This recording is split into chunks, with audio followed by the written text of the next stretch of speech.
I went to college. I went and worked out 5 hours a day. And I was working on construction. Because in those days in bodybuilding, there was no money. I didn't have the money for food supplements or anything. So I had to go to work. So I worked on construction. I went to college. I worked out in the gym, and at night from 8 o'clock at night to 12 midnight, I went to acting class 4 times a week. So I did all of that. There was not one single minute that I wasted. And this is why I'm standing here today. At the age of 20, I went to London and I won the Mr. Universe contest as the youngest Mr. Universe ever. And it was because I had a goal. You see, if you don't have a vision of where you go, and if you don't have a goal where you go, you drift around and you never end up anywhere. 74% hate their job in America. The majority of people don't like what they're doing because they're really not doing it because they didn't have a goal and they followed this goal. They just aimlessly drift around, and then all of a sudden there's a job opening, so they get that job because you have to work. But then when you work, it's a chore. It's work. It's not fun. So if you think about, only a quarter of the people really enjoy what they're doing in life. So people always ask me, when they saw me in the gym in the pumping iron days, they say, why is it that you're working out so hard? 5 hours a day, 6 hours a day, and you have always a smile on your face. The others are working out just as hard as you do, and they look sour in the face. Why is that? And I told people all the time, I said, because to me, I'm shooting for a goal. In front of me is the Mr. Universe title. So every rep that I do gets me closer to accomplishing that goal, to make this goal, this vision, turn into reality. Every single set that I do, every repetition, every weight that I lift will get me a step closer to turn this goal into reality. So I couldn't wait to do another 500-pound squat. I couldn't wait to do another 500-pound bench press. I couldn't wait to do another 2,000 reps of sit-ups. I couldn't wait for the next exercise. So let me tell you something, visualizing your goal and going after it makes it fun. You've got to have a purpose no matter what you do in life. You've got to have a purpose. And Muhammad Ali worked his butt off. And I saw it firsthand. And I remember that there was a sports writer that was there in a gym when he was working out. He was doing sit-ups. And they asked him, how many sit-ups do you do? And he said, I don't start counting until it hurts. Now think about that. He doesn't start counting his sit-ups until he feels pain. That's when he starts counting. That is working hard.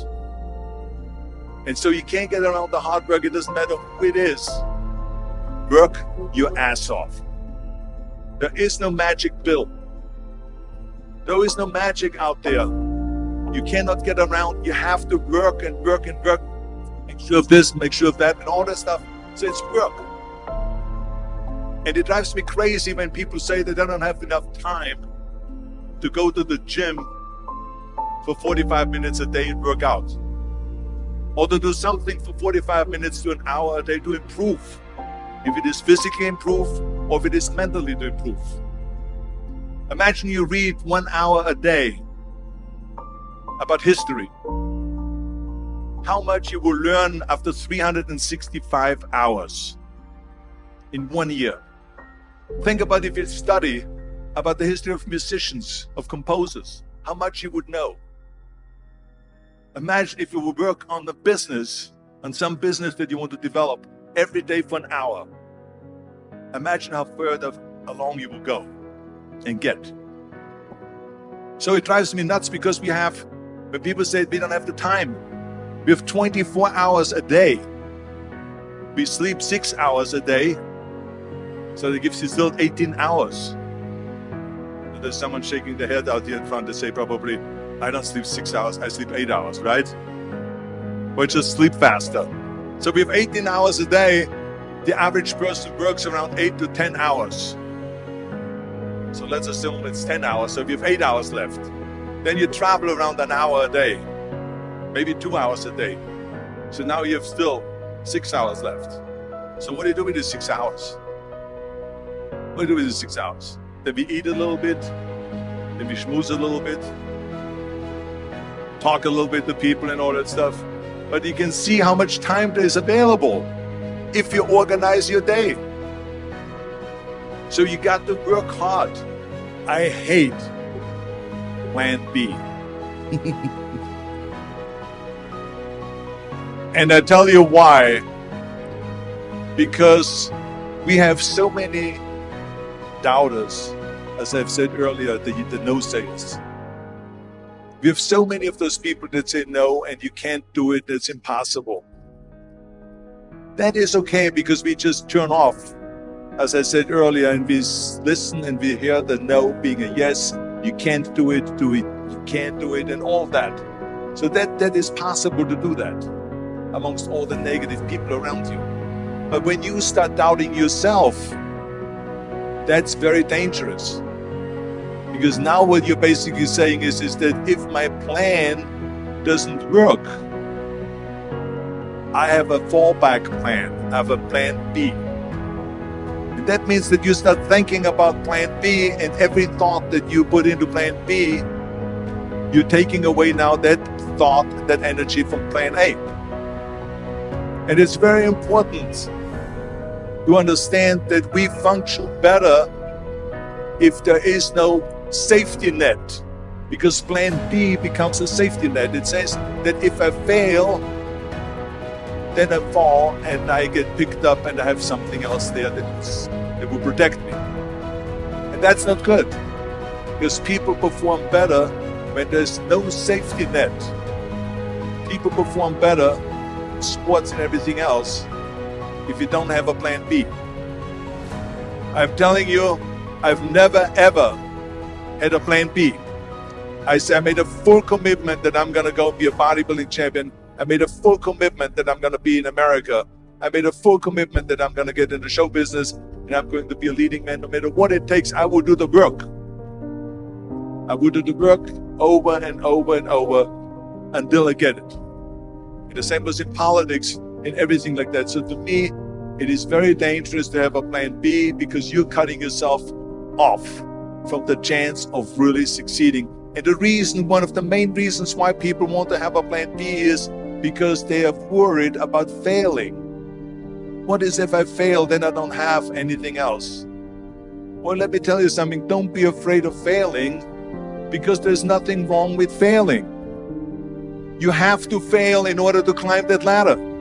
There's no one that doesn't fail. Michael Jordan said in one of his interviews, when they said, "You are unbelievable, you're the greatest basketball player of all times." I mean, tell me about that. And he says, "Well, you just mentioned the successes." But he says, "For me to become the greatest basketball player, I missed 9,000 shots when I was playing basketball at the NBA games." So during these games that he was so successful, he missed 9,000 shots. Does it make him a failure? No. He's one of the greatest basketball players of all times, but he failed 9,000 times. Do you get it? We all fail. It's okay.